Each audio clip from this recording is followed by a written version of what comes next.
আসসালামু আলাইকুম ও রাহমাতুল্লাহ। প্রিয় ভাই ও বোনেরা, আজ আমি এমন একটি কথা বলতে চাই যা হয়তো তোমার হৃদয়ের গভীরে অনেক দিন ধরে জমে থাকা দীর্ঘশ্বাসের উত্তর। কখনো কি তোমার মনে হয়েছে তুমি যেন এক অন্তহীন অপেক্ষার ভেতর দিয়ে যাচ্ছ? দিন যায়, মাস যায়, কখনো কখনো বছরও পেরিয়ে যায়, কিন্তু তুমি এখনও সেই একই দোয়া নিয়ে দাঁড়িয়ে আছো। তুমি হাত তুলে বলছ, হে আল্লাহ, আমি তো চেষ্টা করেছি, আমি তো তোমার কাছেই চেয়েছি, তাহলে আর কতদিন? রাতের অন্ধকারে সবাই যখন ঘুমিয়ে পড়ে, তুমি হয়তো একা সিজদায় পড়ে কেঁদেছ। তোমার চোখের পানি হয়তো কারো নজরে পড়েনি, কিন্তু আসমানের মালিক তা দেখেছেন। তুমি হয়তো অনেকবার ভেঙে পড়েছ, মনে হয়েছে হয়তো আমার জন্য কিছুই লেখা নেই, হয়তো আমার দোয়া কবুল হচ্ছে না। কিন্তু শোনো, আজকের এই বার্তাটি হয়তো কাকতালীয় নয়, হয়তো এটা তোমার জন্যই পাঠানো হয়েছে। হয়তো আল্লাহ তোমার হৃদয়ে নূতন করে আশা জাগাতে চান। হয়তো তিনি বলতে চান, আমি শুনেছি, আমি জানি, আমি ভুলে যাইনি। মনে রাখো, আল্লাহর কাছে সময়ের কোনো সীমাবদ্ধতা নেই। তুমি যেটাকে দেরি ভাবছ, তিনি সেটাকে প্রস্তুতি হিসেবে লিখেছেন। আর যখন সেই নির্ধারিত মুহূর্ত এসে যায়, যখন আসমানের দরবারে সিদ্ধান্ত হয়ে যায়, তখন আল্লাহ শুধু বলেন, হও, এবং তা হয়ে যায়। কোনো বাধা তখন বাধা থাকে না, কোনো পাহাড় তখন পাহাড় থাকে না, কোনো অসম্ভব তখন অসম্ভব থাকে না। কারণ সৃষ্টির মালিক যখন আদেশ দেন, তখন পৃথিবীর সমস্ত শক্তি মিলেও সেই আদেশকে ঠেকাতে পারে না। তাই আজ এই মুহূর্তে তোমার হৃদয়ে যদি একটু আলো চলে ওঠে, তবে তাকে নিভিয়ে দিও না। হয়তো তোমার দীর্ঘ প্রতীক্ষার প্রহর সত্যি শেষের পথে, হয়তো তোমার জীবনের সবচেয়ে বড় পরিবর্তন দরজায় কড়া নাড়ছে, আর খুব শীঘ্রই তুমি শুনবে তোমার তাকদীরের ভেতরে সেই এক শব্দের প্রতিধ্বনি, হ, আর সব কিছু বদলে যাবে। অপেক্ষা কেন এত দীর্ঘ ছিল? তুমি হয়তো এখনো মনে মনে প্রশ্ন করছ, আমি তো এত দোয়া করেছি, এত রাত জেগে কেঁদেছি, এতবার সিজদায় মাথা রেখেছি, তাহলে দেরি কেন? কেন এখনো সেই দরজাটা খুলছে না? কেন সেই কাঙ্ক্ষিত সংবাদ আসছে না? কেন পরিস্থিতি বদলাতে এত সময় লাগছে? শোনো প্রিয় ভাই ও বোনেরা, একটা কথা হৃদয়ে গেঁথে নাও, আল্লাহ দেরি করে না, তিনি প্রস্তুত হারেন। আমরা সময় দেখি ক্যালেন্ডারে, আল্লাহ সময় দেখেন তাকদীরে। আমরা চাই তাড়াতাড়ি ফল, আল্লাহ চান পূর্ণ ফল। কোরআনে আল্লাহ বলেন, তিনি যখন কোনো কিছুর ইচ্ছা করেন, তখন শুধু বলেন, হও, আর তা হয়ে যায়। আয়াত ৮২, সূরা ইয়াসিন। দেখো, আল্লাহর জন্য হও বলা কঠিন নয়, তিনি চাইলে এই মুহূর্তেই সব বদলে দিতে পারেন। কিন্তু প্রশ্ন হল, তুমি কি প্রস্তুত? কারণ সেই হও উচ্চারণের আগে অনেক কিছু নীরবে ঘটে। তোমার হৃদয়কে পরিশুদ্ধ করা হয়, তোমার অহংকার ভেঙে দেওয়া হয়, তোমার ভরসা মানুষ থেকে সরিয়ে আল্লাহর দিকে ফিরিয়ে আনা হয়। তুমি হয়তো ভাবছ তুমি অপেক্ষা করছ ফলের জন্য, কিন্তু বাস্তবে তুমি অপেক্ষা করছ নিজেকে গড়ে তোলার জন্য। অনেক সময় আমরা এমন কিছু চাই যার ওজন আমাদের কাঁধ এখনো বহন করতে পারে না। ধরো তুমি সম্মান চাও, কিন্তু সম্মান ধরে রাখতে যে ধৈর্য লাগে তা কি তোমার আছে? তুমি সম্পদ চাও, কিন্তু সম্পদের পরীক্ষা সামলানোর শক্তি কি অর্জন করেছ? তুমি সম্পর্ক চাও, কিন্তু সম্পর্কের দায়িত্ব নেওয়ার মানসিক পরিপক্কতা কি তৈরি হয়েছে? এই কারণেই অপেক্ষা দীর্ঘ হয়, কারণ তুমি যা চাইছ তা শুধু দুনিয়ার একটি ছোট সুবিধা নয়, তা তোমার তাকদীরের অংশ, তা তোমার জীবনের মোড় ঘুরিয়ে দেওয়ার মতো কিছু। আর আল্লাহ কখনো অপ্রস্তুত হাতে বড় নিয়ামত তুলে দেন না। হয়তো এই সময়টুকুতে তোমাকে ভেতর থেকে বদলে দেওয়া হচ্ছে, হয়তো এই নীরব সময়েই তোমার ঈমান শক্ত হচ্ছে। হয়তো তুমি এখন বুঝতে পারছ তুমি কারো নয়, শুধু আল্লাহর মুখাপেক্ষী। আর যখন সেই প্রস্তুতি পূর্ণ হবে, যখন তোমার হৃদয়, নিয়ত, ধৈর্য সব ঠিক জায়গায় এসে দাঁড়াবে, তখন আসমান থেকে উচ্চারিত হবে সেই শব্দ, হও, আর তখন আর কোনো বিলম্ব থাকবে না। ভাঙন ছিল প্রস্তুতির অংশ। যখন তোমার পরিকল্পনা হঠাৎ ভেঙে গেছে, যখন অনেক যত্নে গড়ে তোলা স্বপ্নটা এক মুহূর্তে ধুলোয় মিশে গেছে, যখন প্রিয় মানুষটা কোনো ব্যাখ্যা ছাড়াই দূরে সরে গেছে, যখন বহু প্রতীক্ষিত সুযোগটা ঠিক হাতের নাগাল থেকে ফসকে গেছে, তখন তুমি হয়তো নিঃশব্দে বলেছিলে, সব শেষ। মনে হয়েছিল এতদিনের চেষ্টা বৃথা গেল, এত দোয়া, এত আশা কিছুই কাজ করল না। তুমি ভেবেছিলে এটা ভাঙন, তুমি ভেবেছিলে এটা ব্যর্থতা, তুমি ভেবেছিলে এটা শাস্তি। কিন্তু যদি বলি, হয়তো ওটাই ছিল শুরু। হয়তো তুমি যেটাকে শেষ ভেবেছিলে, আল্লাহ সেটাকেই নতুন অধ্যায়ের প্রথম লাইন বানিয়েছেন।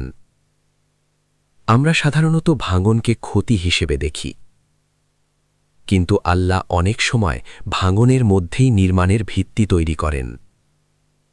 একটা বাড়ি নতুন করে গড়তে হলে পুরনো দুর্বল কাঠামো ভেঙে ফেলতেই হয়।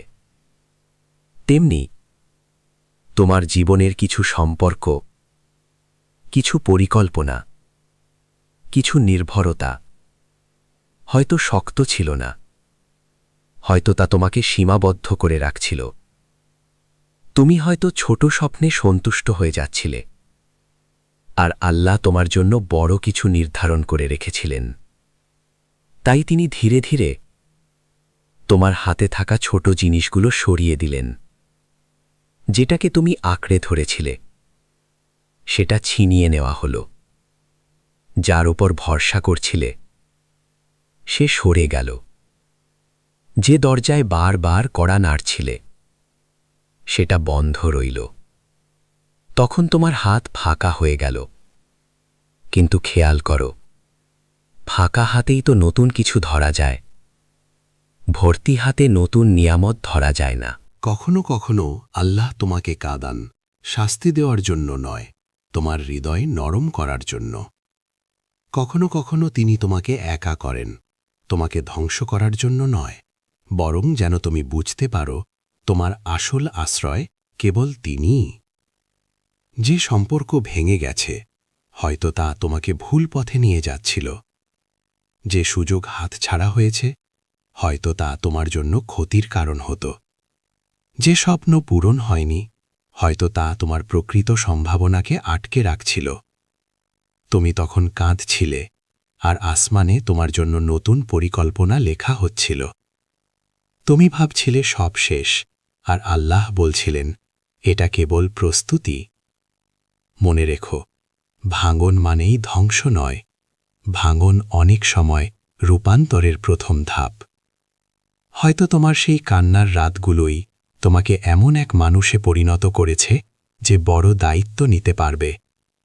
হয়তো সেই হারানোর বেদনা তোমাকে এমন এক ঈমান দিয়েছে যা আগে ছিল না। আর যখন সব প্রস্তুত হবে, যখন তোমার হৃদয় নতুন কিছু গ্রহণের জন্য পুরোপুরি তৈরি হবে, তখনই আসবে সেই মুহূর্ত যখন আসমানের মালিক বলবেন, হও। আর তুমি বুঝতে পারবে, ভাঙন কখনো শেষ ছিল না, ভাঙনই ছিল শুরু। নীরবতা মানেই প্রত্যাখ্যান নয়। অনেক সময় তুমি অনুভব করো, আল্লাহ যেন নীরব। তুমি ডাকছ, দোয়া করছ, বারবার একই কথাগুলো বলছ, কিন্তু যেন কোনো উত্তর নেই। তুমি অপেক্ষা করছ একটি ইশারার জন্য, একটি পরিবর্তনের জন্য, একটি স্বস্তির খবরের জন্য, কিন্তু চারপাশে শুধু নীরবতা। এই নীরবতা তোমাকে ভয় পাইয়ে দেয়। তোমার মনে প্রশ্ন জাগে, আল্লাহ কি আমাকে শুনছেন না? আমার দোয়া কি কবুল হচ্ছে না? আমি কি প্রত্যাখ্যাত? শোনো, এই নীরবতা প্রত্যাখ্যান নয়, এটা গভীর পরিকল্পনা। আল্লাহর পরিকল্পনা সবসময় শব্দ করে আসে না, অনেক সময় তা নীরবে, অদৃশ্যভাবে, অজান্তেই করে ওঠে। তুমি বাইরে থেকে কিছু দেখছ না, কিন্তু ভেতরে ভেতরে অনেক কিছু বদলে যাচ্ছে। মনে করো মহান নবী ইউনূস আলাইহিস সালামের কথা। তিনি এমন এক অন্ধকারে ছিলেন যা কল্পনাতীত। তিমির পেটের ভেতর গভীর সমুদ্রের তলদেশে রাতের নিস্তব্ধ অন্ধকারে 3 স্তরের অন্ধকার, সমুদ্রের অন্ধকার, রাতের অন্ধকার, তিমির পেটের অন্ধকার। মানবিক দৃষ্টিতে দেখলে সেখানে কোনো আশা নেই, কোনো পথ নেই, কোনো আলো নেই। কিন্তু ঠিক সেই অন্ধকারেই তার হৃদয় থেকে বের হয়েছিল সেই দোয়া, লা ইলাহা ইল্লা আন্তা সুবহানাকা ইন্নী কুনতু মিনাজ জালিমিন। আর সেই অন্ধকারেই মুক্তির ঘোষণা এসেছিল। সমুদ্র ফেটে যায়নি, আকাশ হঠাৎ খুলে যায়নি, কিন্তু আল্লাহ নীরবে আদেশ দিয়েছিলেন, আর মুক্তির পথ তৈরি হয়ে গিয়েছিল। দেখো, অন্ধকার সবসময় শেষ নয়, অনেক সময় অন্ধকারই মুক্তির আগমনী বার্তা। তোমার জীবনেও হয়তো এখন নীরবতা চলছে। তুমি চেষ্টা করছো, কিন্তু ফল আসছে না। তুমি দোয়া করছো, কিন্তু দৃশ্যমান পরিবর্তন নেই। তুমি ভাবছ কেন কিছু হচ্ছে না। হয়তো ঠিক এই সময়েই তোমার ভেতরে সবচেয়ে বড় পরিবর্তনটা ঘটছে। হয়তো আল্লাহ তোমাকে এমন কিছু থেকে রক্ষা করছেন যা তুমি দেখতে পাচ্ছ না। হয়তো তিনি এমন এক সময় নির্ধারণ করে রেখেছেন যা এখনো আসেনি। মনে রেখো, আল্লাহর নীরবতা মানে তিনি কাজ করছেন না এমন নয়। অনেক সময় সবচেয়ে বড় সিদ্ধান্তগুলো নীরবভাবেই নেওয়া হয়। যেমন ভোর আসার আগে রাত সবচেয়ে গভীর হয়, তেমনি মুক্তির আগে পরীক্ষা সবচেয়ে কঠিন হয়। তোমার অন্ধকারও হয়তো শেষ নয়, এটা হয়তো মুক্তির পূর্বাভাস। হয়তো খুব শীঘ্রই তোমার জীবনের সমুদ্রেও আদেশ আসবে। আর যে পরিস্থিতি তোমাকে আটকে রেখেছিল সেটাই তোমাকে তীরে পৌঁছে দেবে।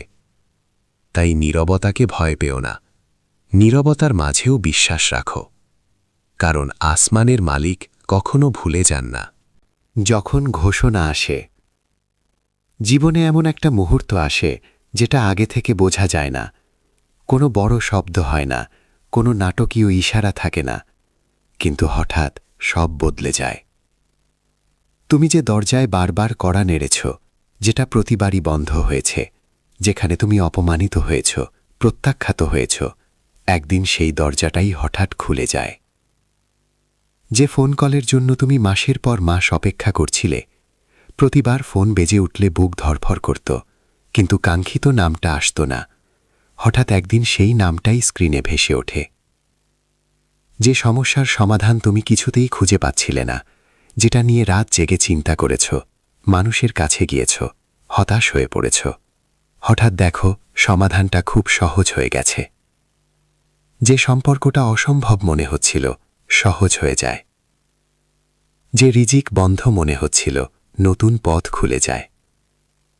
যে স্বপ্নটা দূরের তারার মতো ছিল, হাতের নাগালে চলে আসে। তখন তুমি অবাক হয়ে বলো, এটা কিভাবে হলো? শোনো, ওই মুহূর্তটা হঠাৎ নয়। ওই মুহূর্তের পেছনে ছিল দীর্ঘ অপেক্ষা, নীরব কান্না, অগণিত দোয়া আর আসমানের এক গোপন সিদ্ধান্ত। কারণ সেই নির্দিষ্ট সময়ে আসমানে ঘোষণা হয়ে গেছে, হও। আর যখন এই ঘোষণা আসে, তখন আর কোনো শক্তি বাধা হতে পারে না। মানুষ আগে না বলেছিল, এখন হ্যাঁ বলে। যে সুযোগ আগে আটকে ছিল, এখন নিজে থেকে এগিয়ে আসে। যে হৃদয় আগে কঠিন ছিল, এখন নরম হয়ে যায়। তুমি বুঝতে পারো, এটা তোমার যোগ্যতার কারণে নয়, এটা তোমার শক্তির কারণে নয়, এটা আল্লাহর অনুমতির কারণে। তিনি যখন চান, তখন অসম্ভবও সহজ হয়ে যায়। আর সবচেয়ে আশ্চর্যের বিষয় হল, যখন ঘোষণা আসে, সবকিছু খুব স্বাভাবিকভাবেই ঘটে। কেউ বুঝতেও পারে না তোমার জীবনের ভেতরে কত বড় পরিবর্তন হয়ে গেছে। তুমি শুধু চুপচাপ হাসো, চোখ ভিজে যায়, আর মনে মনে বলো, হে আল্লাহ, এতদিন পরে। তখন তুমি বুঝতে পারো, দেরি ছিল না, সবকিছু ঠিক সময়েই হয়েছে। কারণ আল্লাহ কখনো আগে ভাগে দেন না, আবার কখনো দেরিও করেন না। তিনি ঠিক সেই মুহূর্তেই দেন, যখন তা তোমার জন্য সবচেয়ে উপযুক্ত। তাই যদি আজও তোমার দরজা বন্ধ থাকে, যদি এখনও কাঙ্ক্ষিত সংবাদ না আসে, হাল ছেড়ো না। কারণ হয়তো আসমানে প্রস্তুতি শেষ, হয়তো ঘোষণা খুব কাছেই। আর যখন সেই ঘোষণা আসবে, তুমি বুঝতে পারবে একটা শব্দই যথেষ্ট ছিল, হও। হও শব্দের শক্তি। প্রিয় ভাই ও বোনেরা, আজ আমরা সেই শব্দের কথা বলবো যেটি শুধু একটি শব্দ, কিন্তু যার শক্তি সীমাহীন, যেটি বদলে দিতে পারে সবকিছু, যেটি মুহূর্তের মধ্যে অসম্ভবকে সম্ভব করে তোলে। এই শব্দটি হল হও। ছোট, মাত্র 2 অক্ষরের শব্দ, কিন্তু এর ভেতরে লুকিয়ে আছে পুরো সৃষ্টির রহস্য। যখন আল্লাহ বলেন কুন ফায়াকুন, হও এবং তা হয়ে যায়, তাহলে এক মুহূর্তে সমস্ত নিয়ম, সমস্ত বাধা, সমস্ত সময়সীমা ভেঙে যায়। তুমি যা ভাবছ অসম্ভব, যা মানুষ চোখে দেখেও স্বপ্ন মনে করে, সেটাই সম্ভব হয়ে যায়। তুমি ভাবছ দারিদ্র্য তোমাকে ছাড়বে না। তুমি ভাবছ ব্যর্থতা চিরকাল তোমার সঙ্গে থাকবে।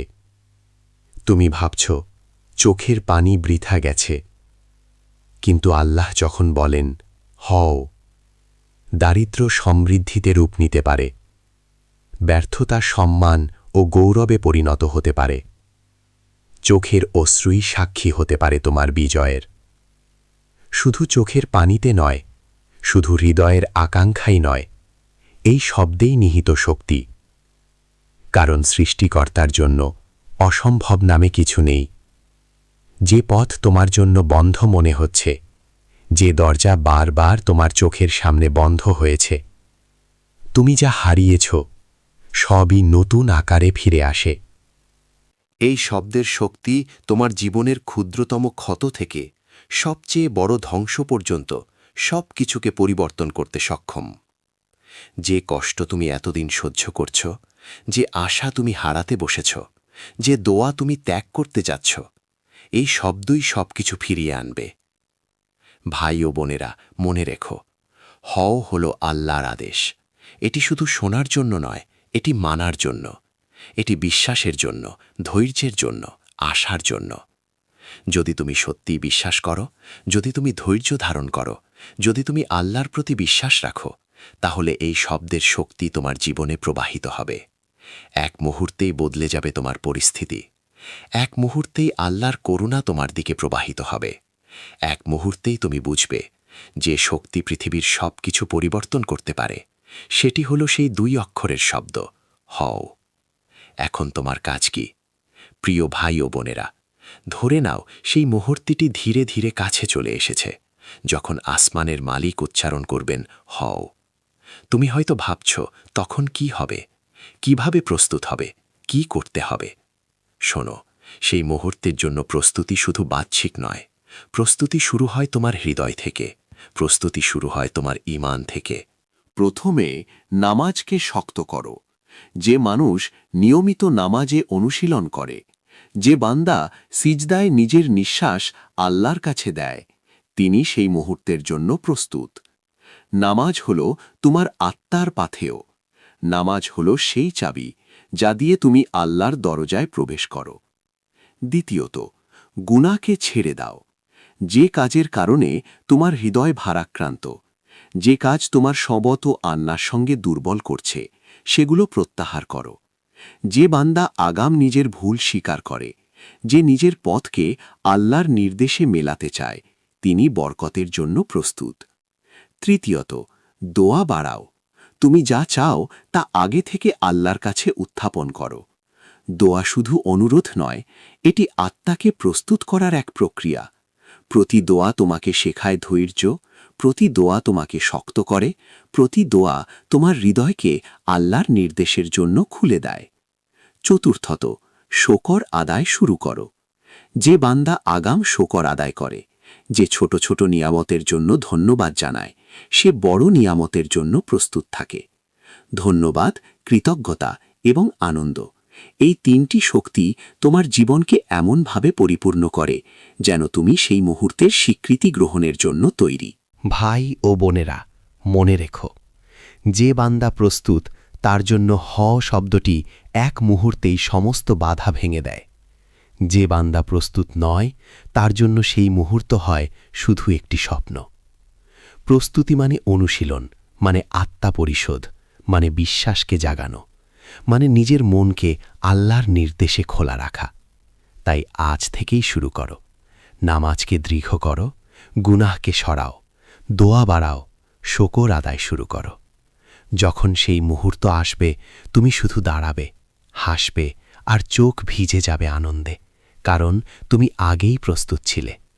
ভাই ও বোনেরা, মনে রেখো, বরকত আগাম প্রস্তুতির পুরস্কার। যে বান্দা আগে থেকে নিজের আত্মাকে সাজায়, সে আল্লাহর নির্দেশের আলোকে সহজেই গ্রহণ করে। সুতরাং আজই প্রস্তুতি শুরু করো আগামী শব্দের জন্য। ধৈর্যের পুরস্কার। প্রিয় ভাই ও বোনেরা, আজ আমরা সেই গুরুত্বপূর্ণ বিষয়ে কথা বলবো, ধৈর্যের মূল্য এবং তার পুরস্কার। জীবনের পথে আমরা সবাই কখনো না কখনো ধৈর্য হারানোর মুখোমুখি হই। তুমি কেঁদেছ, তুমি ক্ষুধার্ত থেকেছ, তুমি দুঃখে ভেঙেছ। তুমি এমন পরিস্থিতির মধ্যে ছিলে যেখানে মনে হয় সব কিছু শেষ। তুমি হয়তো দোয়া করেছ বারবার, কিন্তু ফলাফল দেরি করছে। এমনকি কখনো মনে হয়েছে আল্লাহ হয়তো ভুলে গেছেন। তবে মনে রেখো, আল্লাহ কখনো ভুলেন না। তিনি আমাদের প্রতিটি পদক্ষেপ, প্রতিটি চোখের পানি, প্রতিটি অশ্রু নজরে রাখেন। কোরআনে আল্লাহ বলেন, আয়াত 10 সূরা আজ-জুমার, ধৈর্যশীলদের তাদের প্রতিদান দেয়া হবে বিনা হিসাবে। এই আয়াত আমাদের শেখায়, ধৈর্য কেবল অপেক্ষা করা নয়, ধৈর্য মানে বিশ্বাস রাখা। যদি পরিস্থিতি যত কঠিন হয় না কেন, তুমি আল্লাহর পরিকল্পনায় ভরসা রাখো। ধৈর্য মানে শাস্তি নয়, বরং এক প্রক্রিয়া। ধৈর্য মানে নিজের মনকে প্রস্তুত করা, হৃদয়কে সংযমী করা, শরীর ও আত্মাকে আল্লাহর নির্দেশের সাথে মেলানো। তুমি যে কেঁদেছ, তুমি যে রাত জেগে দোয়া করেছ, তুমি যে প্রতীক্ষা করেছ, সব কিছু বৃথা যায়নি। তোমার অশ্রু, তোমার দোয়া, তোমার ত্যাগ, সব আল্লাহর কাছে লিখিত। মনে রেখো, সব কিছু লেখা হয়েছে। প্রতিটি মুহূর্ত, প্রতিটি পরিস্থিতি, প্রতিটি দুঃখ, সর্বোচ্চ সৃষ্টিকর্তা এই সব কিছু মনে রেখেছেন। সবার হিসাব আছে, এবং প্রতিটি ধৈর্যশীল বান্দার জন্য আছে পুরস্কার। যে বান্দা ধৈর্য ধরে, যে বান্দা আল্লাহর প্রতি ভরসা রাখে, সে শুধু শেষ মুহূর্তে আনন্দ পায় না, বরং প্রতিটি ধাপেই তিনি বরকতের অংশ উপভোগ করেন। তুমি হয়তো এখন দেখছ, তোমার প্রতীক্ষা দীর্ঘ, তোমার চোখের পানি শুকিয়ে যায় না, তোমার মন অশান্ত। কিন্তু মনে রেখো, এই সময় তোমার প্রাপ্তি ঘনিয়ে আসার সময়। যত কঠিন সময়ই হোক, ধৈর্য ধরে থাকো। তোমার দোয়া, তোমার অপেক্ষা, তোমার কষ্ট, সব আল্লাহর কাছে নিবিড়ভাবে মূল্যবান। ধৈর্য হল সেই চাবি যা আসমানের দরজা খুলে দেয়। ধৈর্য হল সেই সিঁড়ি যা তোমাকে সেই মুহূর্তে পৌঁছে দেয় যেখানে আল্লাহ বলেন, হও। ভাই ও বোনেরা, মনে রেখো, ধৈর্যশীল বান্দার জন্য আল্লাহর প্রতিদান সীমাহীন। কোনো শ্রম, কোনো দুঃখ, কোনো অশ্রু বৃথা যায় না। সব কিছু আল্লাহর নিকটে লেখা হয়েছে, এবং সেই লিখিত পরিকল্পনা অনুযায়ী তোমার প্রতীক্ষা শেষে নিশ্চিত ফসল দেবে। সুতরাং আজ থেকেই নিজেকে ধৈর্যশীল বানাতে শেখো। নিশ্চয়তা ও কঠিন সময়ে আল্লাহর ওপর ভরসা রাখো, কারণ সেই ধৈর্যের ফল একদিন নিশ্চিতভাবে তোমার সামনে হাজির হবে। তোমার গল্প বদলাতে যাচ্ছে। প্রিয় ভাই ও বোনেরা, জীবনের প্রতিটি অধ্যায়ে আমরা কখনো কখনো হতাশা অনুভব করি। মনে হয় সব কিছু শেষ হয়ে গেছে। যে স্বপ্নগুলো তুমি দেখেছ, যে লক্ষ্যগুলো তুমি হাতে ধরার চেষ্টা করছ, তাদের কাছে পৌঁছানো অসম্ভব মনে হয়। কিন্তু এই মুহূর্তে মনে রেখো, তোমার গল্প এখনও শেষ হয়নি। আসল গল্প শুরু হতে যাচ্ছে। হয়তো কয়েক মাস, কয়েক সপ্তাহ বা কয়েক দিনের মধ্যে তুমি নিজেই পেছনে ফিরে তাকাবে। তোমার চোখে হালকা হাসি ছড়াবে। মনে হবে, আমি বুঝিনি, কিন্তু আল্লাহ জানতেন। তুমি বুঝতে পারবে যে মুহূর্তগুলো তুমি ক্ষোভ, দুঃখ বা হতাশায় ভুগছিলে, তারা ছিল তোমার জন্য প্রস্তুতির অংশ। যে বাধাগুলো তুমি অতিক্রম করতে পারছো না মনে করেছিলে, ওই বাধাগুলোই তৈরি করেছিল তোমার জন্য নতুন সুযোগের পাত।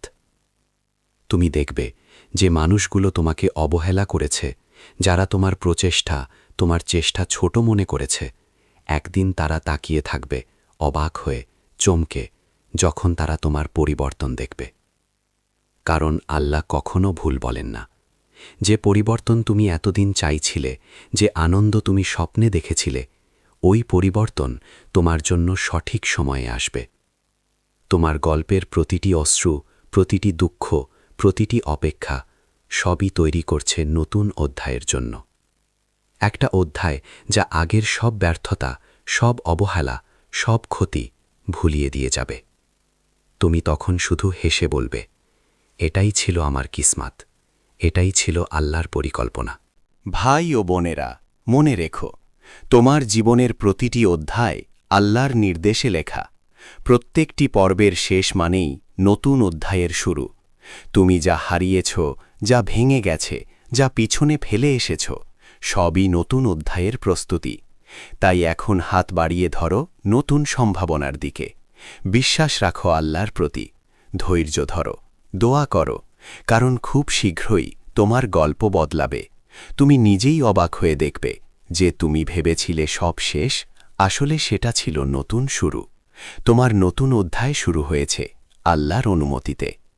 প্রিয় ভাই ও বোনেরা, আজ আমরা সেই মুহূর্তের কথা বলবো, যে মুহূর্তটি আমাদের জীবনে পরিবর্তনের দ্বার খুলে দেয়। যদি এই ভিডিওটি তোমার হৃদয়ে নাড়া দেয়, যদি তুমি অনুভব করো যে এই কথাগুলো কেবল সাধারণ শব্দ নয়, তাহলে এটাকে কাকতালীয় ভাবনা। মনে রেখো, হয়তো আল্লাহ তোমাকে সরাসরি বলছেন, ধৈর্য ধরো, তোমার অপেক্ষা শেষ হতে চলেছে। ভাই ও বোনেরা, কখনো কখনো আমরা বুঝতে পারি না আল্লাহ কেন দেরি করেন, কিন্তু মনে রেখো, এই দেরি কখনো শাস্তি নয়। এই দেরি হলো প্রস্তুতি। এই দেরি হলো তোমার হৃদয়কে শক্তিশালী করার জন্য। এই দেরি হলো সেই মুহূর্তের জন্য, তোমাকে তৈরি করার জন্য, যেখানে একবার আল্লাহ বলেন সব কিছু মুহূর্তের মধ্যে বদলে যায়। আজ রাতেই তুমি শুরু করো, 2 রাকাত নফল নামাজ পড়ো। প্রত্যেকটি রাকাতের সঙ্গে অনুভব করো যে আল্লাহর কাছে তুমি পছন্দসিদ্ধ। আজ রাতেই দোয়া করো যেন সব কিছু ইতিমধ্যেই হয়ে গেছে, যেন সেই প্রতীক্ষিত ফলাফলের আনন্দ, যেন সেই দীর্ঘ প্রতীক্ষার অবসান, সেটি এখনই তোমার। কারণ যখন আসমানের মালিক বলেন হও, তখন আর কোনো শক্তি তা আটকাতে পারে না। নিশ্চয়তা, বাধা, ভয় সব মুহূর্তের মধ্যে ধ্বংস হয়ে যায়। যে কষ্ট তুমি সহ্য করছ, যে অপেক্ষা তুমি করছ, সবই মুহূর্তের মধ্যে আল্লাহর করুণা হয়ে পরিবর্তিত হয়। ভাই ও বোনেরা, মনে রেখো, আল্লাহ তোমার জন্য যা লিখেছেন সেটি তোমাকে খুঁজে নেবেই। তোমার পথে যত বাধা, যত অন্ধকার, সব আলোর মধ্যে দিয়ে পরিবর্তিত হবে। তুমি কেবল বিশ্বাস রাখো, ধৈর্য ধরো, আর আল্লাহর উপর সম্পূর্ণ ভরসা রাখো। এই ভিডিওটি যখন শেষ হবে, সাথে নিয়ে যাও এই বার্তা, তুমি প্রস্তুত, তুমি আশা রাখো, তুমি বিশ্বাস করো। যে মুহূর্তটি তুমি এতদিনের প্রতীক্ষায় ছিলে, সে এখন তোমার দিকে চলে আসছে। আল্লাহ হাফেজ। আর মনে রেখো, কখনো কোনো মুহূর্ত নষ্ট হয় না। প্রত্যেকটি দোয়া, প্রত্যেকটি কষ্ট, প্রত্যেকটি চোখের পানি, সবই আল্লাহর নিকটে লেখা এবং সঠিক সময়ে ফল দেবে।